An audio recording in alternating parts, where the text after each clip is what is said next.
పుట్టిన 2 నెలల పసికందు ఇంకా తల్లి ఒడిలోనే ఉండాల్సిన వయసు. కానీ ఆ బిడ్డ ఇప్పుడు ఒక కేసులో కీలక ఆధారంగా మారాడు. కారణం అతన్ని దత్తత ఇచ్చారనే మాటలు ఒకవైపు, డబ్బులకు అమ్మేశారనే ఆరోపణలు మరోవైపు. ఒక పసి ప్రాణం చుట్టూ తిరుగుతున్న ఈ ఘటనలో కన్నీళ్లు ఉన్నాయి, అనుమానాలు ఉన్నాయి, షాకింగ్ ఆరోపణలు కూడా ఉన్నాయి. అసలు ఆ బిడ్డకు ఏమైంది? తల్లి గర్భంలో పెరిగిన ప్రాణానికి కూడా రేట్ ఫిక్స్ చేశారా? పుట్టిన 2 నెలలకే ఓ పసికందు జీవితాన్ని డబ్బుతో తూకం వేశారా?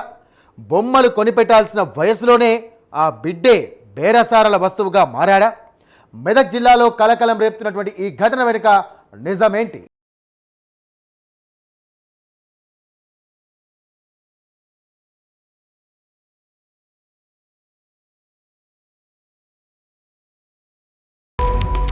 మెదక్ జిల్లా వెల్దుర్తి మండలం ఉప్పు లింగాపూర్ గ్రామంలో శిశువు విక్రయం కలకలం సృష్టిస్తోంది.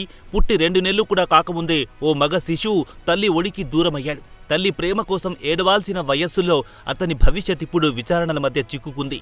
ఓ పసికందు నవ్వులో దేవుణ్ణి చూస్తామని చెప్పుకునే సమాజంలో అదే పసి ప్రాణానికి ధరకత్తి అమ్మేయడం జిల్లా వ్యాప్తంగా చర్చనీయాంశంగా మారింది. భర్తను కోల్పోయిన మహిళ ఆర్థిక ఇబ్బందులు, కుటుంబ సమస్యలు ఇవన్నీ నిజమే కావచ్చు. కానీ ఓ ప్రాణానికి డబ్బుతో తూకం వేయడానికి అవి కారణాలుగా మారగలవా అనేది ఇప్పుడు అందరిని వెంటాడుతున్న ప్రశ్న. పేదరికం ఎంతున్నా, పరిస్థితులు ఎంత కఠినంగా ఉన్నా తల్లి ఒడిని విడిచి వెళ్లాల్సిన పరిస్థితి ఒక శిశువుకు ఎందుకు రావాలి అనే ప్రశ్న తలెత్తుతుంది.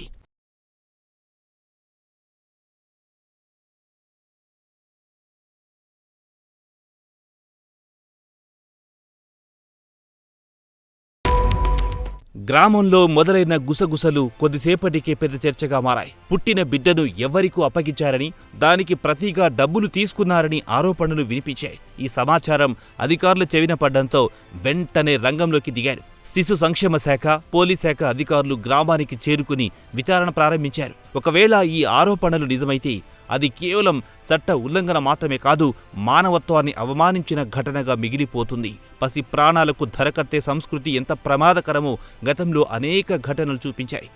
ఓసారి డబ్బు కోసం పిల్లలను విక్రయించే ధోరణి మొదలైతే అది సమాజానికి పెను ముప్పుగా మారుతుంది.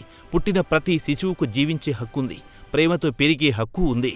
కానీ కొందరి స్వార్థం, కొందరి డబ్బు దాహం ఆ హక్కులను కాలరాస్తుండగా బాధితుడిగా ఏమీ మాట్లాడలేని ఆ పసికందే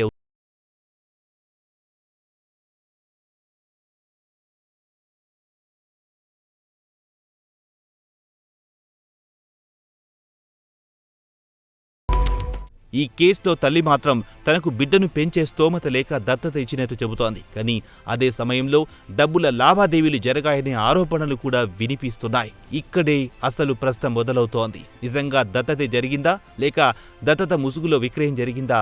దత్తత అయితే చట్టబద్ధ ప్రక్రియ ఎందుకు అనుసరించలేదు? డబ్బులు చేతులు మారలేదని నిరూపించే ఆధారాలేంటి అన్నది ఇప్పుడు విచారణలో తేలాల్సి ఉంది. పేదరికం పేరుతో పిల్లలను అమ్ముకోవచ్చన్న భావన ఎక్కడైనా పెరుగుతుందంటే అది భవిష్యత్తులో మరిన్ని పసి ప్రాణాలను ప్రమాదంలోకి నెట్టే అవకాశం ఉంది. అందుకే ఈ కేసులో నిజాలు బయటకు రావడం అత్యంత కీలకం. శిశువును తీసుకున్న వారెవరు, మధ్యవర్తులున్నారా, డబ్బు చెల్లించారా అనే ప్రతి అంశాన్ని అధికారులు లోతుగా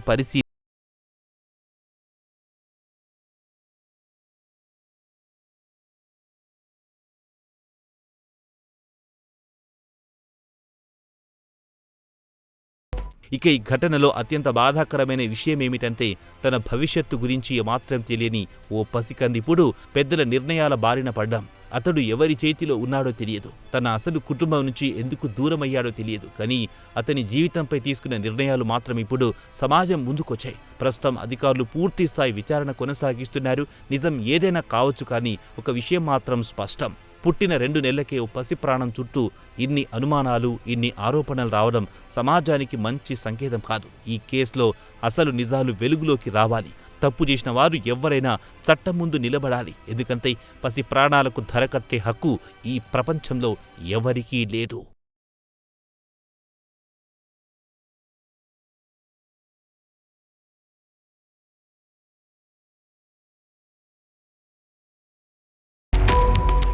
ఒక శిశువు అంటే కేవలం శరీరం కాదు, ఒక భవిష్యత్తు, ఒక కుటుంబం, ఒక జీవితం. అలాంటి జీవితాన్ని డబ్బుతో కొలవాలనుకునే ఆలోచన ఎంత క్రూరమో ఈ ఘటన మరోసారి గుర్తు చేస్తోంది. ఆరోపణలు నిజమైతే ఇది కేవలం శిశువు విక్రయం కాదు, మానవత్వాన్ని సైతం అమ్మేసినట్టే.